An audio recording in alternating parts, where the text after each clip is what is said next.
ไปพี่น้องนิชิพาลงไปยามโต่งเนาะไปกำลังทสบายดีำสบายดีเด้อพี่น้องสบายดีวัดสุขุสุคนเนาะสบายดีย่ำแรงพี่น้องช่วงค่ำๆเนาะไปกับน้องทำบัดนี้ถึงเลยได้บ่ได้ถ่ายคลิปนำกันนี่จ้อยจือเยอะถึงปานใดแล้วพอเพิ่นไปเข้าโรงเรียนเด้พี่น้องเวลาว่างบ่ตรงกันก็เลยบ่ขอได้ถ่ายเนาะมื้อนี้ก็เลยว่างก็เลยพากันลงไปยามตรงฝนหากระตกเศร้าเมื่อกี้พี่น้องไปลุ่นนำกันว่าปลาลงหลายบ่เนาะฝนตกแห้งเติบเด้แต่ว่าบ่เฮิงปานใดน้ำกลางให้หน้าคือเก่าเนาะบ่แห้งมึงบรรยากาศเนาะมึงพูนเขาเลื้องมาแล้วใกล้พอเกี่ยวเข่าแล้วพี่น้องแต่ว่าพายุเข่าเนาะไฟกระยุดบ่มีไฟเกี่ยวเข่าไฟกระยุดสะก่อนรอพายุเบิดเนาะบ่ว่าก็คือกันพี่น้องหน้าเฮาก็ยังถ่าพายุเบิดเนาะพายุอันนี้เพิ่งได้กับจัดเลยเกี่ยวเข่ามือแรกเลย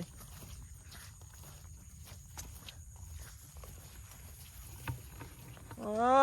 ไปไหนมันเลี้ยงงัวไปยามโต่งไปไหมน้องเมยไปเลี้ยงงัวพี่น้องจะไปเลี้ยงงัวกับไผแต่ผู้เดียวค้างไว้ในอันนั้นคนตกตาแล้วกัน ค้างไว้ในอันนั้นนะฝนตกในเลี้ยงอะไรบ้างเอามันกับเขาขอบเมื่อกี้พ่อท่านก็ตกหันนะดิปล่อยเลี้ยงเท่าเดินเท่านะภาษาละค่ะกันเลยแม่ไปลงยามโต่งเฮาพี่น้องมึงบรรยากาศพี่น้องนี่นำเขาเฮามึงนี่เนาะเองน้ำกับบุเบิร์ตพี่น้องพอฝนมันตกมานำ3 มื้อ4 มื้อแล้วบรรยากาศยามแรงก็ดีเด้อพี่น้องหลังฝนเช้าเนาะอากาศสดชื่นเย็นสบายเมืองเกิดบุตรน้องทำสมพูหวานแหววเท่เกินเห็นไหมไปโรงเรียนอยู่มื้อนี่นะช่วงแรงได้ไปอยู่เพิ่นอยู่ห้องมอพี่น้องห้องม.1เลิกจักโมงตอนเช้า12 โมงฮะ12 โมงตอนแรงเลิกจักโมง3 โมงครึ่งบ่าย 3เลิกพอบ่คืนกับปฐมนะพี่น้องปฐมนี่11 โมงบ่ครับตอนเช้าปฐมหลานสิเลิก11 โมงไม่เขางามเนาะเขาเพิ่นจะสร้างพี่น้องงามเด้เขาแล้วงามนี่แต่ให้งาม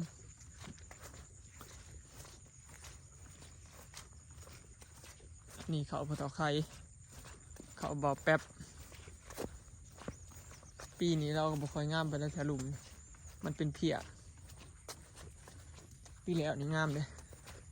เสมอกันแต่ว่าปีนี้มันเป็นเพียเนาะอันนี้แมนพี่น้องให้หน้าเราหน้าเฮาน่ะเขาตัวมันเหลืองเห็นบ่ตัวเหลืองพอเกี่ยวนั่นแหละ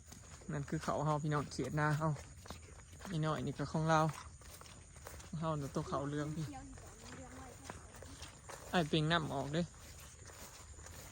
บ่ไอเป่งน้ำเลิกเลยมันน้ำเบิดไวแล้วมันเหลืองไวเด้พี่น้องคันน้ำบ่เป่งออกนี่มันนั่นเหลืองนั่นสุกเขาคันสุกกับสุกแบบใบเขียวนะคันมันน้ำบ่แห้งเป่งออกไปก็น้ำเต็มคือเก่าเห็นบ่ฝนตก2-3 มื้อแล้วจากมื้อได้แล้วพี่น้องสิได้เกี่ยวเนาะตาเบิดฝนเขาก็เริ่มสุกไปเรื่อยๆแล้วเมืองแนมไปทางถงพูนเห็นบ่เหลืองสิเบิดถงเลยเด้แมนเบิดแล้วพี่น้องสุดสายตานี่แม่นหน้าเฮาแหละพูนขึ้นไปหอดกกกันกระทันขึ้นไปพูเนาะตามกกใหม่เนี่ยเลย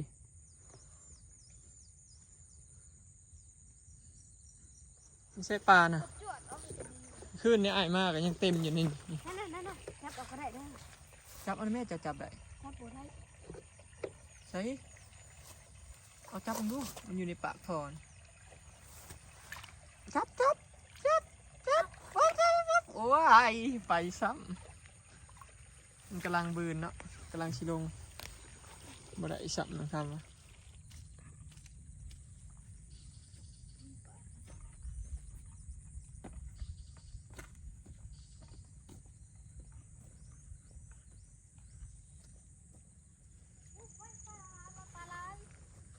ตรงเข้ากับม่างแล้วเรียบร้อยพี่น้องปัดตังก็เอาขึ้นเมื่อแล้ว ไล่เติบ ฮะ ไล่เติบ หลายเติบป้าดโทษน้องทำอะไรเติบใช้หลายเติบเจ้านะครับมาเบิ่งพี่น้องน้องทำว่าหลายเติบอู้อันนี้ในแยงอ่ะ4 ตัวเก่งพี่น้อง4 ตัวอยังนี้เองป๊าดปลาเค็งลอยอยู่จ้อย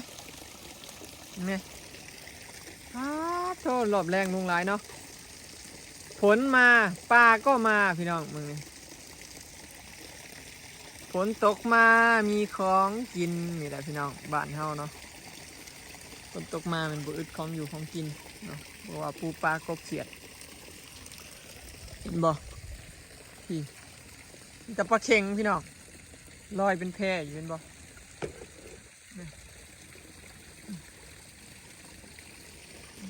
ลายเดือดๆลายเติบเนาะเดี๋ยวสิยามกำลังทำกับบัดนี้ตาเบิ่งพี่น้องว่าสิได้หลายปานใดเนาะเห็นรอยหลายอยู่เคลียร์ลงเห็นบ่ในแยงเห็นบ่แล้วขวดออกตักออก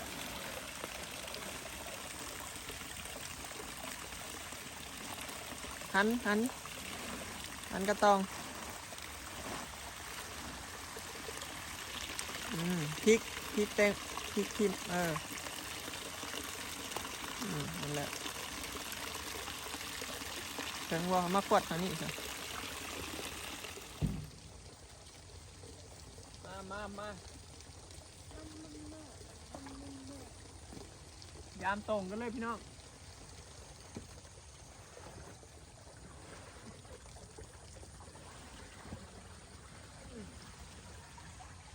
เยี่ยมรอลุ้นไอ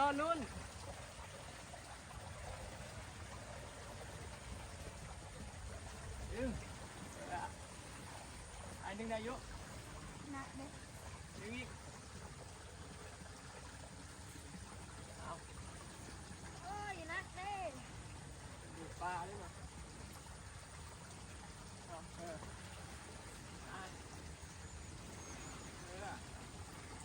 เก่งมาเร็วไป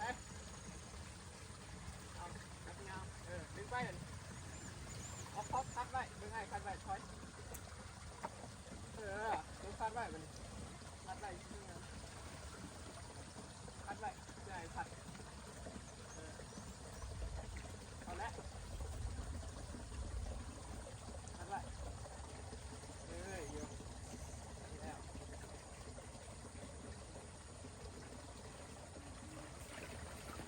มาเบิ่งปลาของเฮาพี่น้องนี่คือผลงานรอบแรงเนาะรอบคำคือว่าได้หลายอยู่เนาะ ตะขอขึ้นหน่อย หลายก็ซ่องเศร้าอยู่ ตะขอมากับปลาเค็ง ซ้อนบ่พี่น้องมึงเนี่ยมีแต่ปลาเค็งล้วนๆเลยเนาะรอบคำนี่ฝนมากับบุอึดของกินพี่น้องบ้านเฮาเนาะยังพอได้ยามได้กินปลาอยู่เด้เมื่อคืนก็พอได้ปิ้งอยู่เนาะนี่แหละอาหารแรงหรือว่าอาหารเช้าเฮาเนาะเมื่อทอดกินแซ่บๆทอดแบบกรอบๆเด้อพี่น้องปลาเค็งเนาะกินกับตำถั่วกระสุดแซ่บสำนี้แหละเนาะอาหารบ้านเฮายามนี่ผัดข้าวปลามันซะเนาะปูปลามันยามนี่เกสิตักเอาปลาพี่น้อง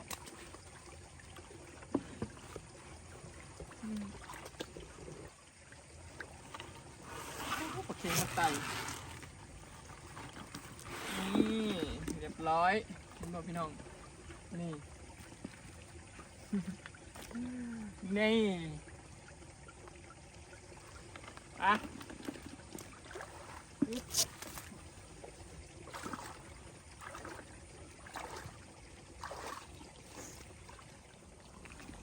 เบิ่งปลาของเฮาพี่น้องนี่มีแต่ปลาเข็งอ่อยต่อยได้ปลาขาวมุนตัวหนึ่งตัวใหญ่เติบเนาะได้หลายเติบอยู่พี่น้องเนาะถือว่าได้หลายกว่าเมื่อคืนนี่อยู่ได้ปลาเข็งแต่เมื่อคืนนี่ได้ปลาดุกลงน้ำปลาดุกมันชิลงแต่ช่วงกลางคืนพี่น้องช่วงประมาณ7-8 โมงเนาะประมาณนี้พี่น้องค่ำมืดแล้วมันลงเลยได้ปลาดุกเนาะมันบืนถ้าเป็นอันกลางเว้นนี่ก็สิเป็นไอปลาเข็งเนาะส่วนลายเมื่อคืนนี่ก็ปลาซิวผัดลายเนาะบ่เคยเห็นปลาซิวลงกลางคืนเลยพี่น้องส่วนลายเมื่อคืนนี่พอได้ปลาซิวลายเติบเนาะมันปลาเข็งกับเลือแต่ใส่นี่พี่น้องใส่ที่มันใหญ่ๆเนี่ยมันลงเบิดแล้วเนาะลงตั้งแต่น้ำแต่แกงพูนละพอได้กินอยู่เนาะส้มซ้ำเกี่ยวเขาพี่น้องเนาะกินอาหารแบบบ้านเฮานี่แหละส้มซ้ำเฮาบริสุทธิ์กับเขาเนาะพอได้กุมปากกุมท้องงอนนี่แหละพี่น้อง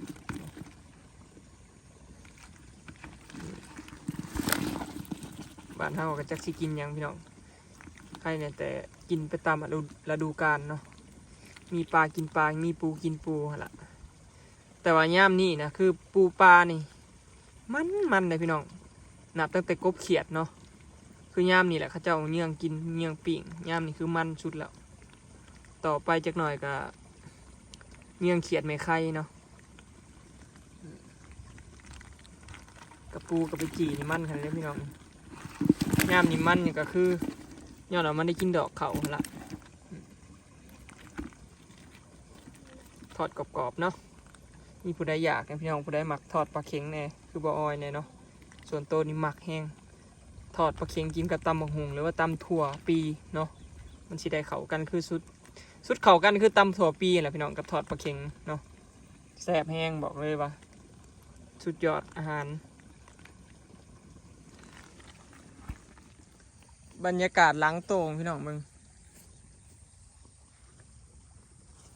หน้าข้าเจ้าเกี่ยวแล้วเอาไปเลยเด้หลังโต่งเขาเนาะยังเหลือแต่หน้าเฮาอะไรอยู่ฝั่งนี้น้ำก็ไหลจอกอยู่ดอกเท่านี้เมื่อคืนนี่มานี่ปลาบืนหลายเลยพี่น้องเท่านี้ทั้งปลาดุกปลาเข็งกับได้ปลาดุกใหญ่ตัวหนึ่งนะนี่ซิมอนแทงได้เนาะนั่นแหละ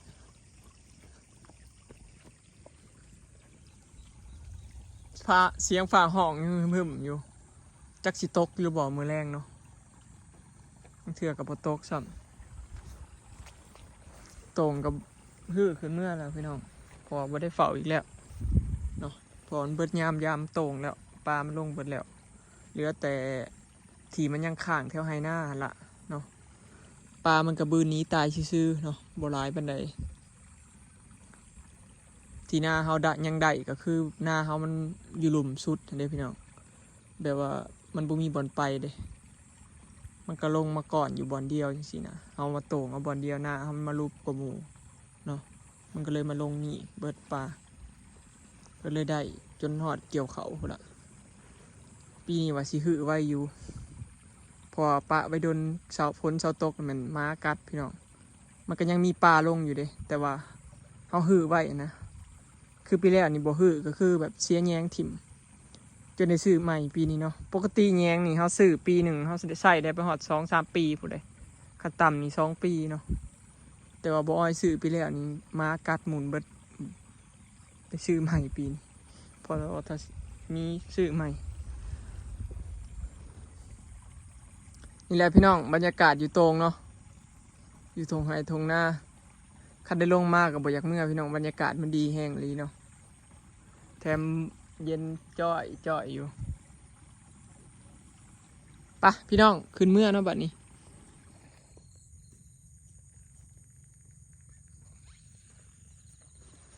ปะพี่น้อง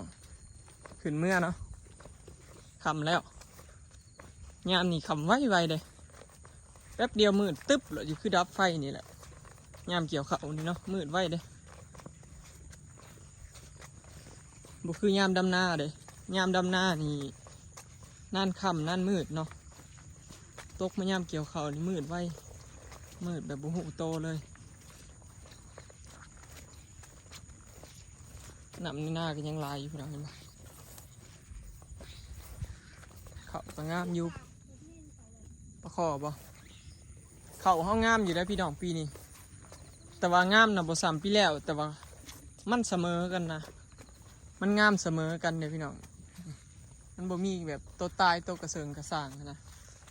ขี้ไล่กับขี้ไล่เสมอเขาเอิญเนาะงามก็เป็นงามบอลกระเซิงกับว้าวได้เขาบ่ลายรอรุ่นปีนี้เนาะว่าสิได้จักกระสอบปีแล้วมันได้เกินได้กำไร2 สอบบ่ได้เกินปีก่อนๆ2 สอบถ้าเบิ่งปีนี้เนาะ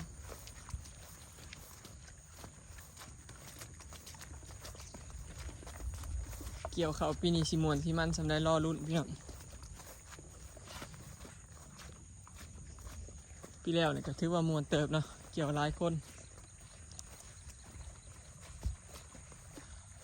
ได้จอยปลามันบืนลงนี่เนาะวาสิทาน้ำขอนแล้วมางมปลาในไห้นี่ก็บ่ได้ขอนจักเถื่อพี่น้องฝนตกปลาหลายเด้อในไห้น้ำสังน้ำบ่ขอนจักเถื่อ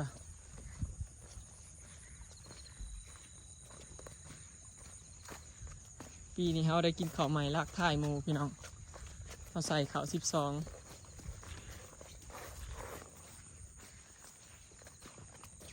ปีนี้เดี๋ยวเกี่ยวซ่าแล้วก็สิแล้วน้ำล้างหมู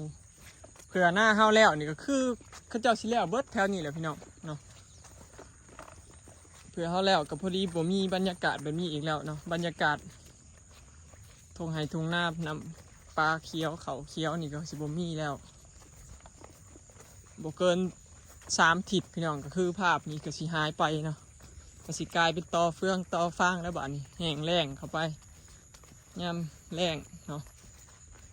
หาอยู่หากินยากปูปลาน้ำกับบ่สิบ่ค่อยมีแล้วฝนหายปลาก็หายพี่น้องฝนมาปลาก็มาเนาะผู้บ่าวซ้ำหน่อยใส่เกิบสีชมพูผู้สาวห้องอู้หูไอ้ทำไอ้ทำ ไอ้ทำนี่อยู่ม.1เลยพี่น้องแต่ว่ายังบ่ทันใหญ่ปานใดคือว่ายังซ้ำเก่าบ่จ้อยนี่สูงกว่าเก่าอยู่บ่สูงกว่าเก่าอยู่เพิ่นว่าสูงกว่าเก่าจักเส้น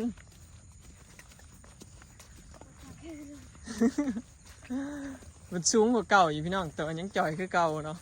แต่ว่าความสูงอ่ะสูงกว่าเก่าอยู่จักปีละจ่อยเจ้าฮะฮอดเดือน12นี่11 ปีเจ้าอาจสิเป็นคือซิมอนพรไซมาจากพี่น้องฮอดอายุ12 13แล้วไปใหญ่สัตว์ประเดียวใหญ่แบบขึ้นวูนะพี่น้องซิมอนพรไซกับใหญ่ซัมบอยเลยเด้แป๊บเดียวหนึ่งคือว่าอยู่ตะกี้เขาน้อยๆสำน้องทำเนาะหวังปีแล้วนี่ปีแล้วปีก่อนนี่แป๊บเดียวหนึ่งคือว่าใหญ่สัตว์วูขึ้นรถแต่ว่าส่วนร้ายเนี่ยผู้ชายนี่สีน่านใหญ่เด้อพี่น้องเนาะส่วนร้ายผู้หญิงนี่สีใหญ่ไว้เด้ส่วงยังหน่อยไปฮอดพอผู้หญิงใหญ่ไว้แล้วเลยผู้ชายน่ะบ่หยุดใหญ่พออายุ13 14แต่ผู้ชายใหญ่ขึ้นเรื่อยๆไหมผู้หญิงน่ะกลายเป็นยุดอยู่วังเก่าแต่ว่าใหญ่ไว้เนาะส่วงยังหน่อยเสียงฝ่าห้องเขาบอกแป๊บกับฝนทำระหึขึ้นเมื่อเลยพี่น้องนำเต็มให้หน้าเนาะเมื่อยเลยพี่น้องกันฝนเข้าฝนทำเนาะต้องได้ไปตากไปยังอีกไปเสอะโอ้ยยามดำหน้ากันยากน้ำยากฝนบัดยามเกี่ยวเข่ากันยากน้ำฝนอีกโอเคเนาะพี่น้องคลิปนี้ก็สิขอเก็บภาพบรรยากาศไว้สำนี้เด้อเนาะนานๆสิได้ถ่ายคลิปกับน้องทำพี่น้องถือว่ามานอยู่เนาะต้องพยายามตรงน้ำกันเหมือนไปแล้วสบายดี สบายดี